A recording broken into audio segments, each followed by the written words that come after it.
Márcio de Oliveira Sampaio, advogado criminalista, professor de Direito em São Paulo. Feliz 2022 para você, com muita saúde, muito sucesso. Estamos voltando ao trabalho a partir de segunda-feira. Enquanto isso, vamos aproveitar os últimos minutos de férias. Mas, acabei de receber uma ligação de um cliente desesperado porque se envolveu, infelizmente, em fatos criminosos que estão sendo apurados ainda em sede policial, mas fomos contratados, ingressaremos com a defesa em breve e estamos apurando ainda as circunstâncias em que os fatos teriam sido praticados. Acontece o seguinte, a acusação é de homicídio e, obviamente, homicídio é um crime de competência do Tribunal do Júri. Vamos ingressar agora ainda na fase de apuração policial, né, fase do inquérito policial, e o cliente já preocupado com o Tribunal do Júri, e com razão. Então, o primeiro passo corretamente dado por ele foi constituir uma boa defesa criminal, e nós tivemos a honra de ingressarmos um processo dele a partir de hoje. E preocupado também com relação às provas que o delegado de polícia e sua equipe certamente irá realizar.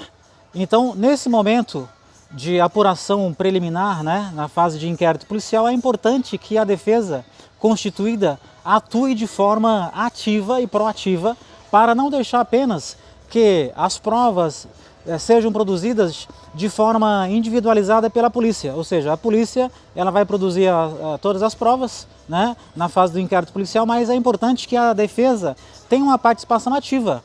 Não basta apenas ficar esperando passivamente os passos dados pela polícia no inquérito policial. Não.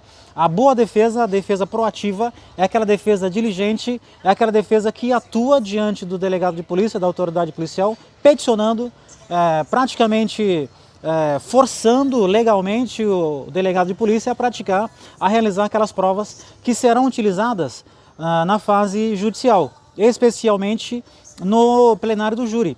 Porque a polícia ela existe exatamente para subsidiar a possível ação penal. A defesa ela vai atuar no sentido de levar também as suas provas, não só indicar as provas que nós queremos que o delegado produza, mas também nós vamos realizar efetivamente, se houver a possibilidade, também as provas no inquérito policial e levar para a autoridade policial, por exemplo, perícia. Né?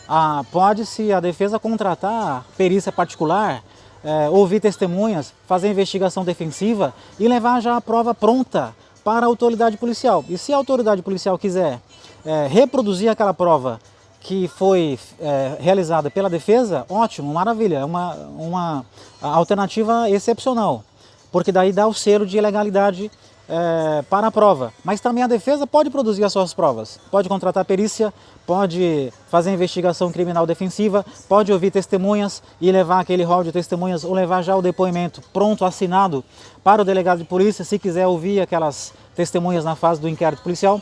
Ou seja, em resumo, a defesa tem que ser proativa, tem que indicar provas para o delegado de polícia. Se o delegado de polícia não quiser produzir aquelas provas, você peticiona para o juiz e pede para que o juiz obrigue, mande, determine que a autoridade policial produza aquelas provas. Por quê?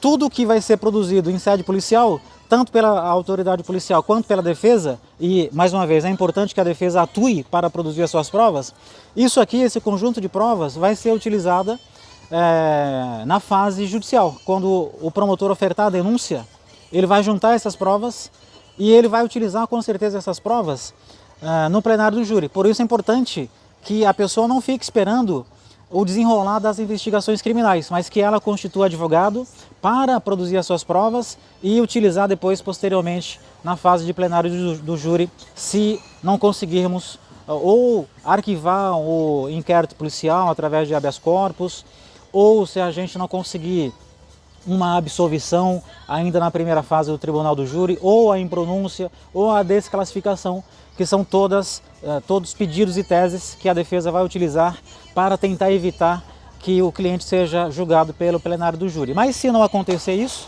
aí tem que buscar então a absolvição ou redução de pena na fase de plenário do júri. Por isso, importantíssimo, se você se vê diante de uma situação dessas, não ficar esperando o desenrolar do inquérito policial, mas fazer como esse cliente nosso que acabou de nos contratar, já constitui uma boa defesa técnica visando a absolvição e visando a produção de provas para a utilização no plenário do júri. Obviamente que até chegar ao plenário do júri, se chegar, né, um caminho muito longo a ser percorrido, que muitas coisas podem acontecer em favor da defesa, mas sempre pensando estrategicamente na fase de plenário do júri. Um forte abraço, se inscreva no nosso canal, dê o like, aperte o sininho, comente, compartilha e nos veremos no próximo vídeo. Até lá!